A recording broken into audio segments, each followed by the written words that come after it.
এক সপ্তাহ ধরে বৃষ্টি হচ্ছে, প্রতিদিন ভাবছি যে একটু খিচুড়ি করে খাবো, কিন্তু প্রতিটা দিনে কিছু না কিছু রান্না হয়ে যায়। খিচুড়িটা আর রান্না হয় না কেন? আমাদের বাড়ির কর্তা খিচুড়ি খেতে পছন্দ করে না।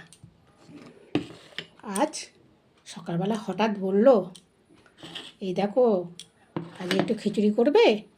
সকাল থেকে তো ভালোই বৃষ্টি হচ্ছে। আমি তো বিশাল আনন্দ করে খিচুড়ি তৈরি করতে গেলাম। খিচুড়িও হয়েছে, অনেক কিছু ভাজাভাজি দিয়ে সুন্দর করে সাজিয়ে গুছিয়ে দুপুরবেলায় খিচুড়ি নিয়ে বসেছি।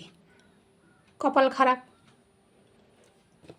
খিচুড়ি বাড়তে না বাড়তে সাজানো পুরো কমপ্লিট, দেখলাম বৃষ্টি থেমে গিয়ে ঝকঝকে রোদ্দুর।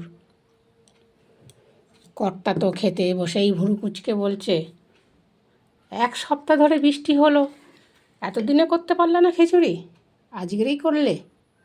এই টানা রৌদ্রেতে খিচুড়ি খেতে ভালো লাগে? কিন্তু কি করব, অগত্যা খেতে তো হবে।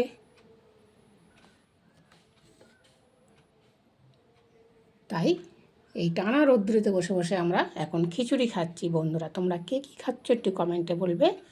আমার ভিডিও ভালো লেগে থাকে তাহলে আমার চ্যানেলটাকে একটা লাইক, একটা সাবস্ক্রাইব করতে ভুলবে না।